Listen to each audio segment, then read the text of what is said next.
coisa linda! Levanta a mão, quem é mamileiro, para eu ver. Tô de olho, hein? Segurando a minha mão aqui, tô emocionada. Peraí, que eu tô tão emocionada que eu nem tô com roteiro, peraí. Ai, gente, que lindeza, que oportunidade a gente tá aqui, né, Cris? Vocês viram como é que a gente tá arrumadinho segunda de manhã? Ó, cabelinho arrumado. Porque, né, que oportunidade. Muito obrigada pela confiança de colocar a gente aqui para conversar com o Andrew. A gente já assistiu o filme, vai conversar um pouco sobre isso, vai conversar sobre o livro. E... Fala um pouquinho do Mamilos para a galera que não é mamileira que está aqui. Então, né? O que a gente está fazendo aqui? O Mamilos é um podcast que está disponível em todas as plataformas, que se propõe a fazer um jornalismo de peito aberto. A gente costuma falar que a gente é mais preocupada em criar pontes do que em provar pontos. E viemos aqui conversar com o Andrew, porque quem ouve o Mamilos sabe o tanto que a gente é apaixonada por esse livro. Fica lá que nem Bíblia. Gente, vocês têm um minuto para a palavra. E conversando muito sobre o Longe da Árvore. O que aconteceu quando o documentário foi lançado e, finalmente, aconteceu isso do Andrew vir no Brasil? Um monte de gente marcando a gente. Vocês viram? Vocês viram? Vocês estão sabendo que ele vem? Olha, o Mamilos aprovou esse documentário? E a gente não só ficou sabendo como foi convidada para estar aqui, e essa conversa vai acontecer aqui hoje, depois vai ser disponibilizada também para as pessoas que não puderam vir terem acesso a esse papo para entender mais sobre formação de ponte, sobre conversas importantes e sobre identidade. Então, esse convite chegou para a gente vir conversar com o Andrew e é isso que a gente está fazendo aqui hoje. Então, sem mais delongas, vamos apresentar o homem? Professor de Psicologia Clínica no Columbia University Medical Center, por Longe da Árvore, Pais, Filhos e a Busca de Identidade, recebeu diversos prêmios, incluindo o National Book Critics Circle Award, na categoria Não Ficção. Esse livro foi escolhido como um dos melhores de 2012 da nossa vida, não é mesmo? Pela Boston Globe, São Francisco Chronicle e revista Times e Mamilos, entre outros. Também foi nomeado o livro do ano pela The Economist e pelo Mamilos. Solomon é ativista pelas causas LGBTQIA+, de saúde mental, educação e artes. Fundou o Solomon Research Fellowships em estudos LGBTQIA+, na Yale University. É conselheiro especial na Yale School of Psychiatry sobre saúde mental de lésbicas, gays, bissexuais e transgêneros. E do Conselho de Diretores da National LGBTQ Task Force. É a mini-bia da Daenerys, né, gente? Não é, gente? Literalmente, vocês já viram, a gente não tem nem roupa para receber esse homem, não é mesmo? Agora vocês podem aplaudir. Venham, André. Entra!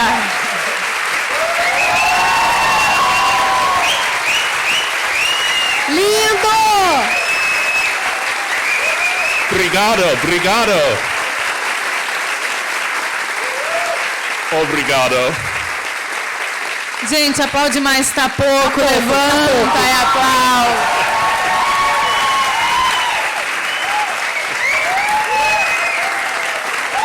Obrigado. Thank you. Vamos combinar o jogo, então? A gente vai fazer primeiro as nossas perguntas e depois a gente vai abrir para 3 jornalistas que estão na plateia e depois a gente abre para as perguntas de vocês. Então, vão preparando os corações aí para levantar a mãozinha. Tá bom? Ai, vamos começar, gente. Eu estou vivendo esse momento. Vocês estão filmando, né? Ai, eu estou muito feliz que a minha mãe está aqui e meu irmão está aqui. Eles estão vendo eu viver esse momento. Então, vamos lá. A primeira pergunta... O filme ele é muito bonito, a gente conseguiu assistir ontem, e ele nos leva para acompanhar o dia de algumas crianças longe da árvore e suas famílias, e ele nos permite, através disso, testemunhar momentos íntimos e reveladores. É lindo. Mas o livro, até por ser outra mídia, tem outra construção. E a gente queria, antes de entrar no conteúdo, falar um pouco de forma. Uma das coisas que fascinou muito eu e a Cris, lá no início do Mamilos, foi a forma que você escreve, o seu jeito de escrever. Pela curiosidade no olhar que orienta a pesquisa minuciosa, pela honestidade ao mostrar as diferentes perspectivas em cada polêmica, pela clareza ao apresentar as reflexões no final de cada capítulo com um posicionamento. A gente não vê muito disso por aí. Eu diria que a gente não vê quase nada disso por aí. Em um mundo cada vez mais polarizado, você escreveu um livro para construir pontes. Por que esse formato? Por que assim? E como assim? Well, I'm a great believer in gray areas and in trying to understand the middle, a great believer in trying to look at the complexities of human interactions and not to reduce them in narrow and simplistic ways. And I feel like we're living in a time in which there is this terrifying extremism coming from both sides. It's a terrible moment politically in the United States. It's, in my view, not such a great moment politically in Brazil. It's not a great moment politically in the world at large. In these complex times, I feel like what we need is a way to bring the people in the middle around to an enlightened point of view. So I have a great sense of the urgency of this in this particular moment. But I also was struck, as I worked on the book, by how much people's understanding of the conditions that I was writing about changed, how much it means to me to have someone who is interpreting into sign language on the stage with me, how much more we accommodate and accept people who are different in some way.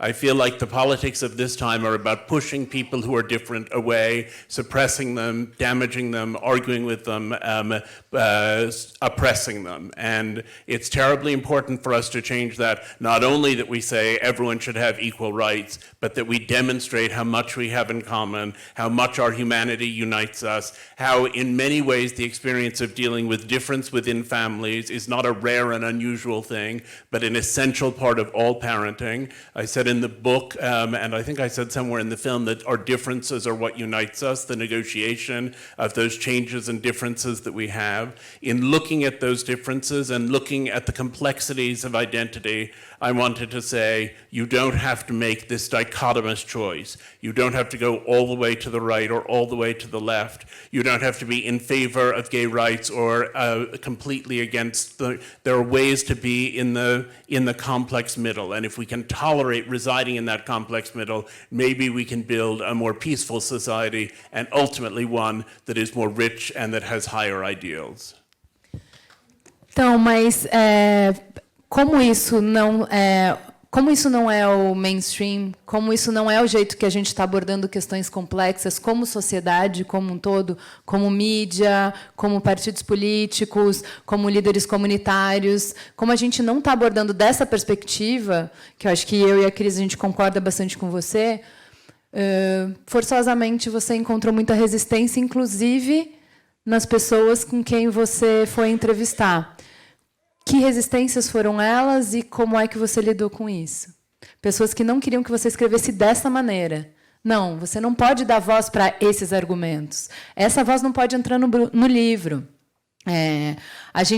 Existe um jeito certo de tratar a questão do nanismo. Existe um jeito certo de falar sobre surdo. Não pode falar de outro jeito. Como é que você lidou com isso? You know, working on the book was a very revelatory experience for me. And I always remember when I started my work, I started by writing an article about the deaf for the New York Times many years ago. And I went out into the deaf world, and I went into deaf households, and I went to deaf clubs, and I went to deaf theater, and I even went to the Miss Deaf America contest. And as I immersed myself in the world of the deaf, I was very surprised, because I had known nothing about it before, to discover what a rich world it was. And I remember the moment of being at a meeting of the National Association of the Deaf with the deaf friends I had made, and we all walked into a gigantic room, and there were all of these conversations flying off the ends of everyone's hands. And I remember thinking, I wish I were deaf. Which is not to say that I wished I couldn't hear, because my hearing is very useful to me and I use it all the time, but that at that moment I was the one who was on the margins and they were the ones who were in the center, and I sensed a great deal of joy in that room and a great deal of connectedness among these people who had this particular thing in common. And I remember being so deeply moved to realize, okay, I have a sense of community with people who are like me in one way or another. These deaf people have a sense of community with the people people who are like them, and their sense of community is just as beautiful as my sense of community. And I suddenly felt a great kinship with people who were deaf. E justamente quando você fala dos surdos, me faz lembrar das situações de muitos pais que são ouvintes quando eles têm um filho surdo.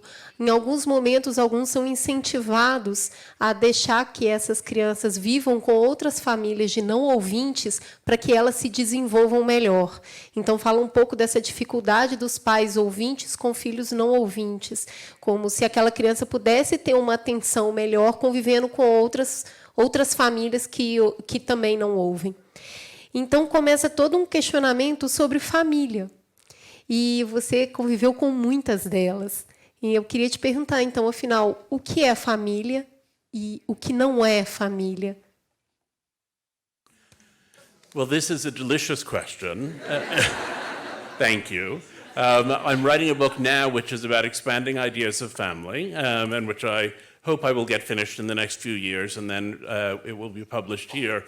It's about looking at divorce and step families, at interfaith and interracial families, at single parents, at assisted reproduction, at adoption and foster care, at gay families, at multi-parent families, at paid child care, and at so-called child-free families, people who choose not to have children in the way they live in our society. And in looking at this broad range, I've kept trying to think over and over again, what is family? And I've been very struck that while the nature of family has undergone a profound transformation in the last 50 years, the language we use to talk about family has remained the same, and people are constantly being shoehorned into some sort of ideal of the normative family. And I particularly loved a woman I interviewed, a lesbian woman in London, and I said to her, people say to my husband, who is here today, people say to my husband and me all the time, which of you is really the mom? And she said, when people say that to us, I just say, which chopstick is the fork?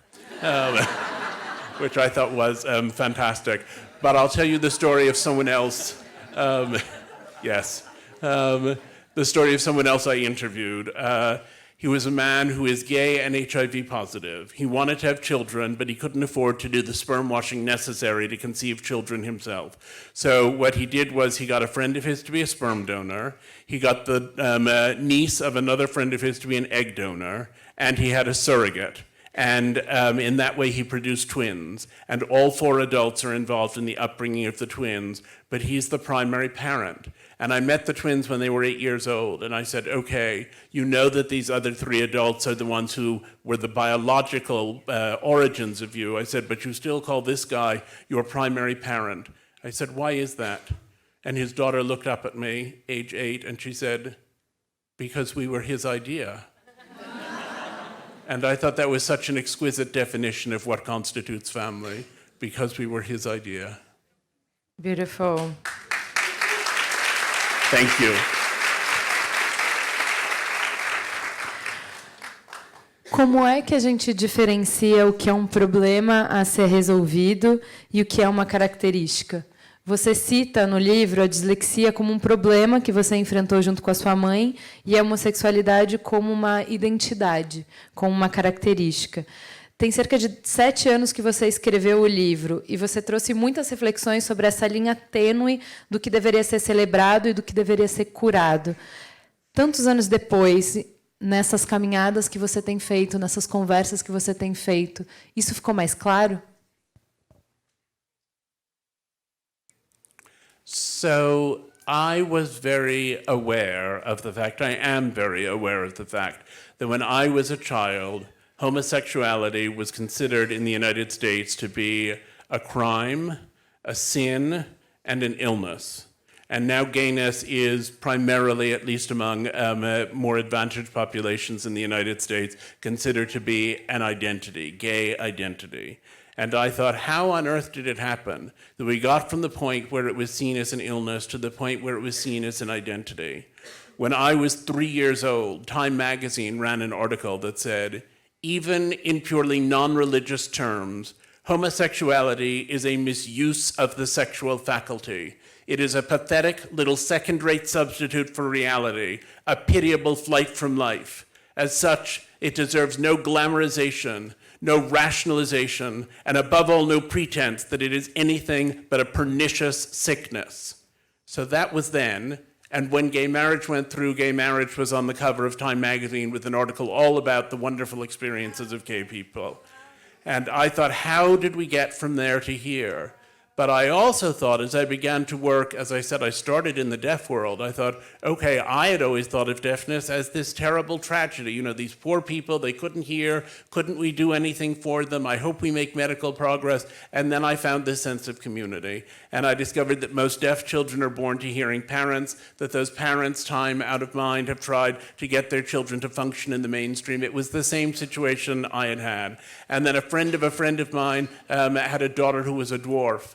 And she began saying, well, do I try to construct some sort of identity for her as a dwarf, or do I tell her she's just like everyone else, but she's shorter?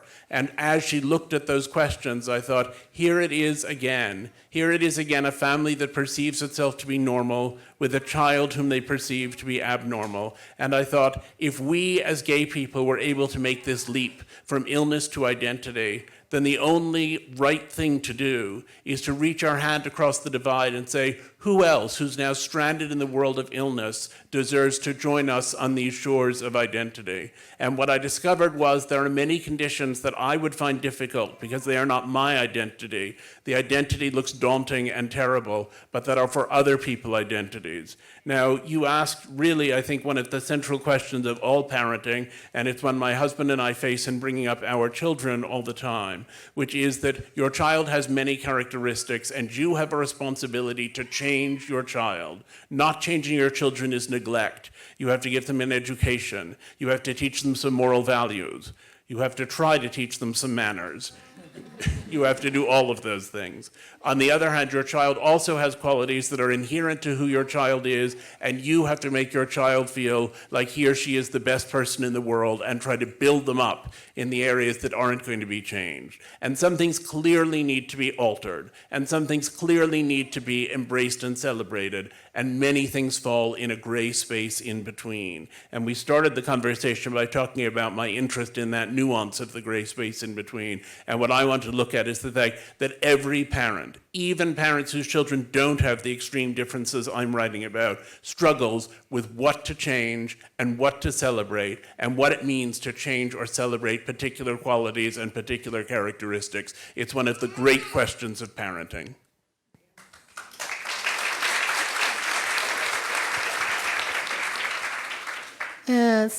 Sermos pais é o trabalho mais difícil e mais importante das nossas vidas. A gente não deixa de ser outras coisas quando a gente vira pai, a gente continua sendo namorado, funcionário, amigo, filho, mas os filhos são a prioridade na nossa vida, a coisa mais importante a ser feita e, por isso, a mais difícil também. E a gente precisa fazer uma série de escolhas por eles. Né? Quando eles são pequenos, a gente influencia da religião ou não que eles vão ter, o time que eles vão torcer. Isso aqui no Brasil é coisa séria. E a gente acompanha se eles estão na curva de crescimento ou não. Eu e a Juliana estávamos conversando sobre isso nesse momento.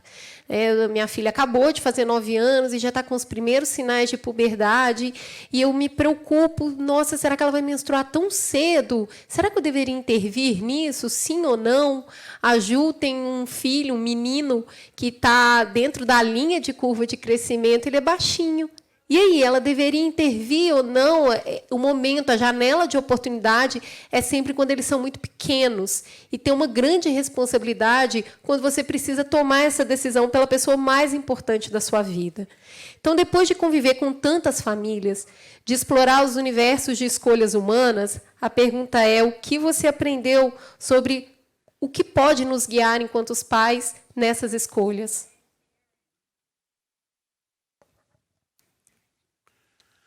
I have a godson who has just told his parents that he is transgender. And his mother is my closest friend. And she and I had a long conversation. And she said, if he's really transgender and the only way for him to be happy is to start living as a girl, she said, I'm fine with that. She said, but I'm not sure whether that's real. She said, I think in some ways he's got a group of friends who are trans. He's in a world that's very kind of pro-trans. She said, I think he might actually, she said, he's definitely gay if he's not trans, but is he trans? I mean, there just are all of these questions. And I said to her, you know, it's sort of telling that when you ask me, I feel like I can give you the names from the research I did on people who are transgender, and give you the names of some psychiatrists who are very supportive of changing, and I can give you the names of some psychiatrists who are very supportive of not making a change too quickly. I mean, neither of them would sort of completely rule out the other possibility, but they tend one way or tend another way.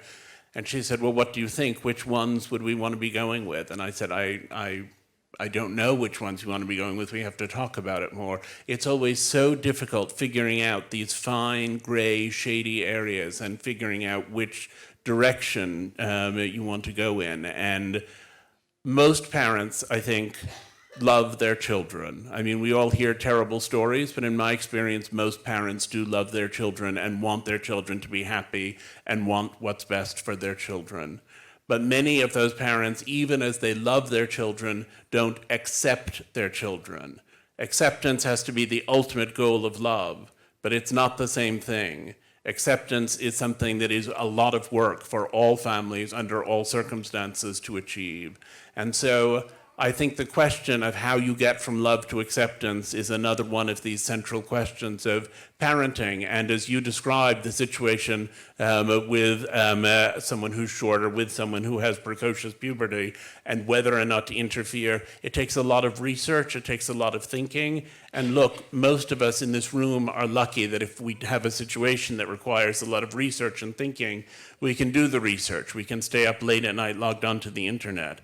But many, many people don't have those capacities, and they don't have a way to get information, and they're cut off from all of these technologies. And even if they had them, they may not have the skill to interpret what they read because there's so much misinformation on the internet and so on and so forth. So I think it's a real struggle. I think the attitude with which something is done makes a huge difference. I think if you do it with love, even if you make what ultimately turns out not to be the best decision, the fact that it was done with love will allow your child to say, I know you were doing your best, but actually you were wrong and I have to go this way. Many parents are angry that their children have presented these problems and they try to make good decisions, but the anger continues to inform them. And in those cases, even if they make the right decision, the legacy of that anger is often resentment and difficulty from the child. So it sounds very banal and it doesn't sound like a very deep insight, but I think if you address these problems lovingly and think, I am doing what I really believe will make my child happiest, that's really the best answer we can have. Vamos continuar falando um pouco sobre aceitação, porque você fala no livro o tempo inteiro sobre a dor do pai de perder a expectativa, né? Sobre o luto do filho planejado, do filho sonhado, na descoberta do filho real. E, nesses casos, a gente consegue ver muito bem a diferença, porque existe um salto gigantesco entre o que se esperava e o que recebeu, mas a verdade é que todos nós temos que fazer esse ajuste, todos nós temos esse luto. O nosso filho não é o filho que a gente sonhou, ele é o filho real, ele é o filho que existe, ele é uma pessoa. Como é que a gente acolhe essa dor e consegue enxergar a pessoa que existe, quem é o nosso filho de verdade, não quem a gente esperava, quem a gente quer, para construir uma relação que seja verdadeira e profunda? The process of having children is always a shocking one. When you decide to have children, you make a commitment to love a stranger. And maybe the person you've committed to love will turn out to have autism or Down syndrome or to be a criminal, these issues that we explored in the film, all of which were also explored in my book.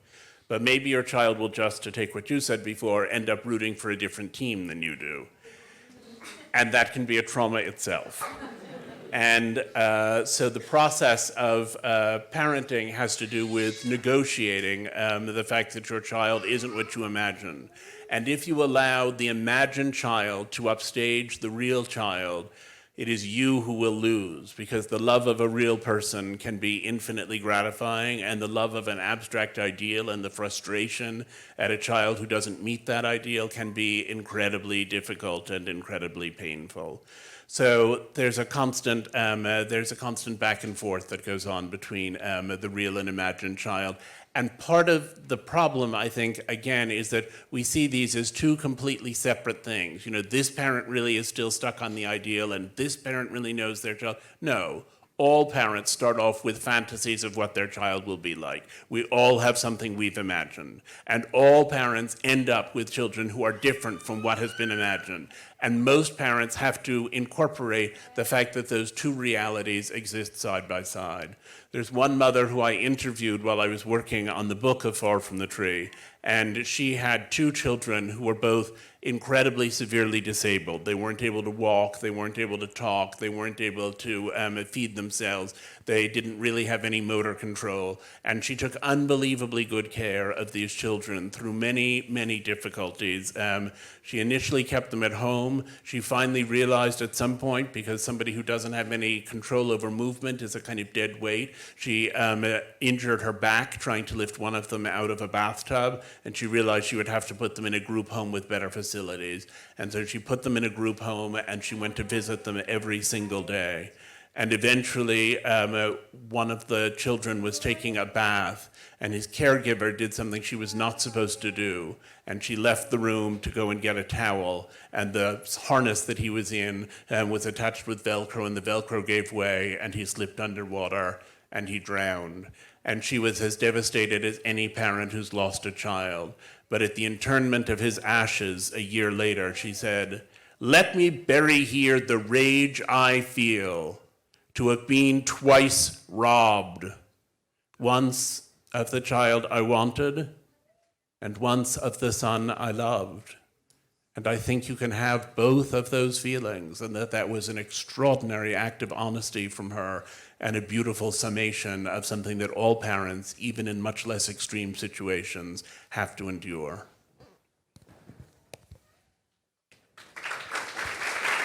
Thank you. Você tem filhos biológicos e filhos adotivos, assim como eu.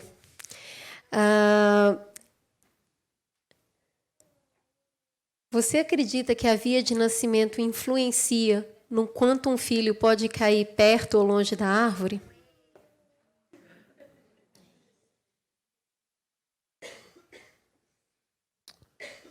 I think people often have lower expectations of similarity when they adopt children. And I think that sometimes that sense of dissimilarity can be very dangerous. I was shocked by how large a proportion, something like 20%, of adoptions are negated. The children end up not staying in the family into which they've been adopted.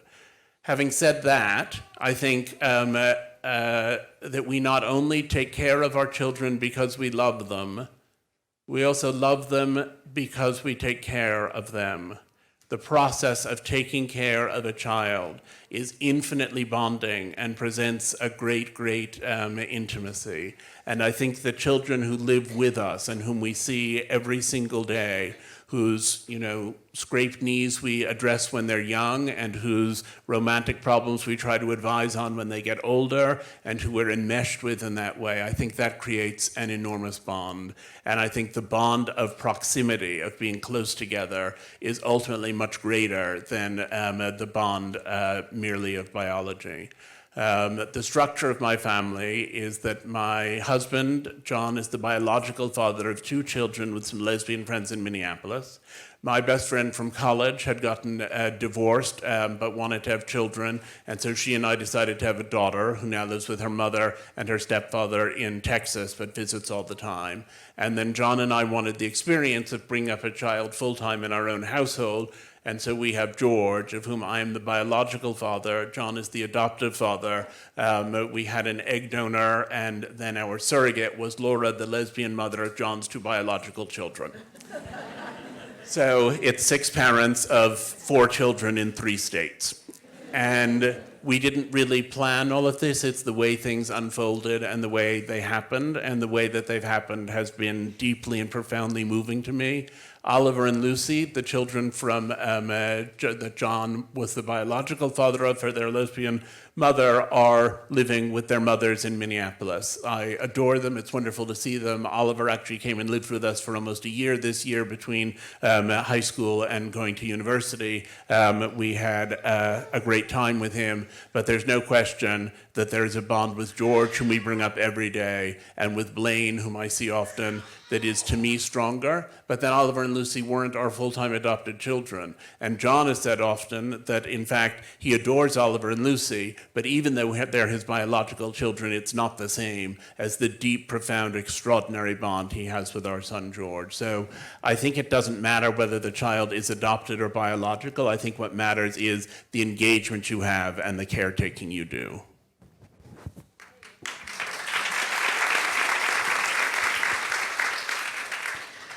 A sua exploração sobre família, sobre amor e identidade fala muito sobre o que significa ser humano, sobre que vidas valem a pena ser vividas. E a gente sabe que, como você começou falando, o momento, a conjuntura política mundial fala de um retorno para fascismo, para políticas de apagar certas identidades, apagar certas pessoas, que depende, no primeiro estágio, de você desumanizar, de você dizer isso aqui não é humano. O seu livro vai na contramão disso. O que é ser humano? Que vida que vale a pena ser vivida? Qual é a ponte que nos conecta a todos, por diferentes que sejamos? Well, the dehumanizing that's going on right now is extremely shocking and I think extremely dangerous. It's happening everywhere. I see it most vividly in the United States right now in prejudice against immigrants, but there's also been a rise in racism and misogyny and sexism and homophobia and all of the ugliest things there are in human nature. I have been working with something called Project Amplify, in which we attempt to get the testimony taken from immigrant children at the US-Mexico border and get people to hear what those children have said. A small group of courageous lawyers went down and interviewed the children and provided exact transcripts. They taped the conversations. They were simply transcribed. A few weeks ago, I was interviewing a woman who is a Holocaust survivor in New York on stage in a museum, reversed roles, as it were. And I did a long interview with her. She's a woman who's now in her 90s, completely on top of things. And she and I discussed in advance that it was okay for me to do this, but I did. Halfway through the interview, I said, and now I want to read you something. And I read an excerpt from one of the things that the children had said. And I finished it, and the audience was all nodding. And I said, that doesn't come from Dr. Butter's experience in Bergen-Belsen. That comes from the American border 3 weeks ago. And there was a complete gasp in the audience of people who were really horrified. I suppose we're living in a time in which there's a lot of upheaval and also in which there's a lot of inequality, and that those are factors that tend to lead to the rise of a kind of gross populism. But I think it's devastating to see that in countries that have been civilized and tolerant, that things are shifting and that things are changing. You know, I grew up with the sort of optimistic sense that the world essentially makes progress and that we gradually get better and we gradually get kinder and we gradually get more accepting and we gradually build a world in which there is room for everybody.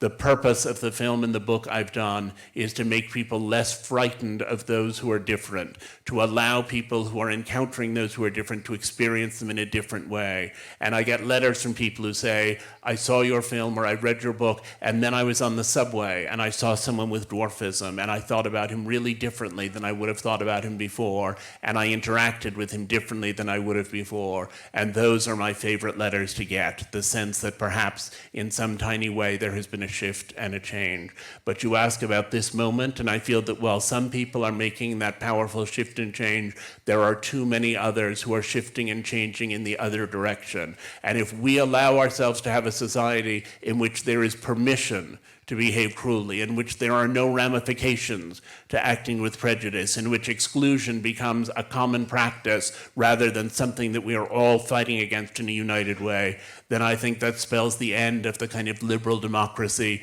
which has built the finer world that we have mostly grown up in.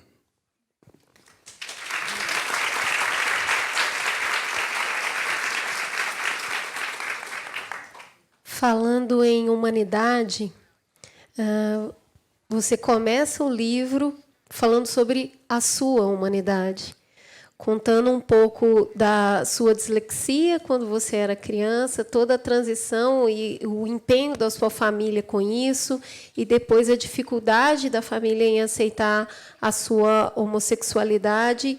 E você fala muito da sua história, da sua dor, da sua chaga, não só nesse livro, como no Demônio do Meio-Dia. Também não é uma narrativa comum mostrar a própria vulnerabilidade.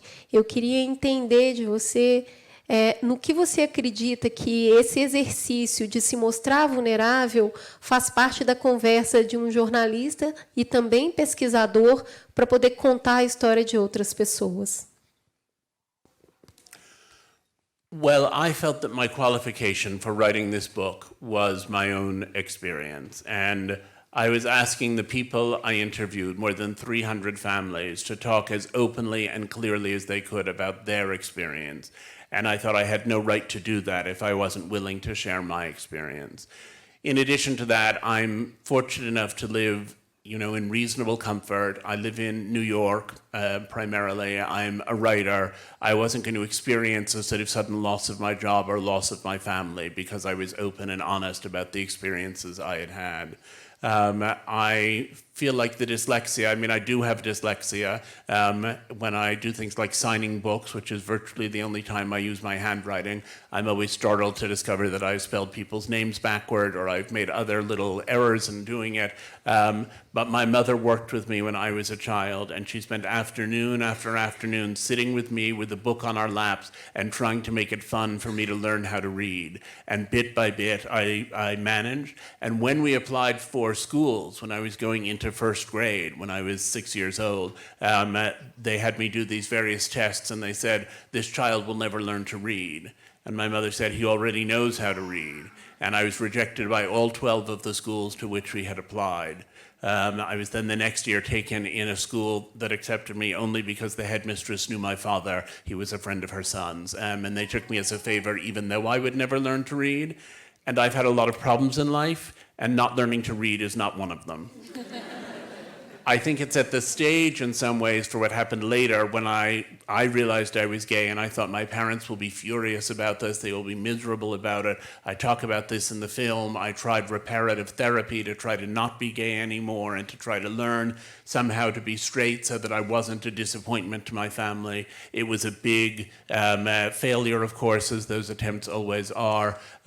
When I came out, I was not thrown out of the house. My parents didn't say they never wanted to see me again. These things happen to many people, but they were upset about it and they were angry, and my mother in particular was very unaccepting and very intolerant. Before she died, she said all of the right things, and my father later gave my husband and me a beautiful wedding, and we're all very close now, and it's all very happy and very joyful. But it was a struggle, and it was a struggle against the prejudice of a larger society as translated into my family. And the reason that I did both a book and a film that deal in large part with families is because I think you have three levels of acceptance. There's self-acceptance, there's family acceptance, and there's acceptance by the larger society. And the family is the one that mediates between the other two. If you've got good self-acceptance, that makes things easier for your family. If it's an accepting society, that makes things easier for your family. But your family is often the thing that says, the group, the set of people who say, we will not see our child the way that you are seeing our child. We will see our child as a complete and whole human being, even if you think that nobody could feel that way about a child in a wheelchair, or a child who was conceived in rape, or a child who is gay, or a child who is in any of the other categories that I studied and examined. And there are many parents who don't get there, but I wanted to write a book about the people who do, because that's the story that I thought might help other families to move in that same direction. And I admire so much the courage of the families I saw. They have inspired me. They have made me a very different parent than I otherwise would be. They struggled. They still had a hard time. They still, in some ways, were ambivalent about the ways that their children were. It's not that it was all just rainbows and unicorns, as people say. But ultimately, they arrived at this profound attachment and connection.